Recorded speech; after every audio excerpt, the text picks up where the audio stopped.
সঞ্চিতা। আমি অভিষেক। তো ম্যাডামের কাছে আমরা 2023 সাল থেকে দেখাচ্ছি। আমার 2023 সালে প্রেগনেন্সির জন্যই ম্যাডামকে দেখাতে আসা প্রথম।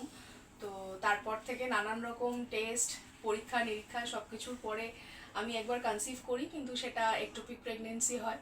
তো সেটাও ম্যাডামের হাত ধরেই ভীষণ ভালোভাবে আমি রিকভার করে উঠি সেটার থেকে। আর তারপরে আবার আমার নতুন করে এই সাইকেলগুলোতে সমস্ত রকম টেস্ট করানো, ম্যাডামের চেক আপের মধ্যে থাকা, এসব করে আমি এই বছর নভেম্বর মাসে ছেলের মা হয়েছি। খুব খুশি তার জন্য। ম্যাডামের মানে এত সমস্ত রকম সহযোগিতা ম্যাডামের থেকে যে আমরা পেয়েছি, এটার জন্য ভীষণভাবে আপ্লুত আমরা।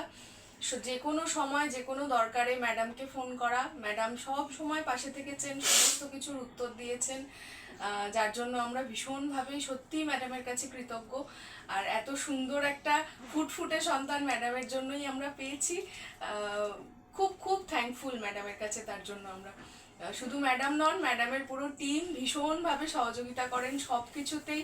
সমস্ত দরকারে অদরকারে ফোন করা, তাদেরকে সমস্ত খোঁজ খবর নেওয়া, সব কিছুই তাদের থেকে আমরা এই সাপোর্টগুলো পেয়ে এসেছি বরাবর। এরপরেও আগামী দিনেও আশা করি পাবো সব রকমভাবেই তাদের থেকে সাপোর্টগুলো। তো অসংখ্য ধন্যবাদ ম্যাডাম আপনাকে। আপনি ভালো থাকুন, সুস্থ থাকুন, এটাই চাইবো।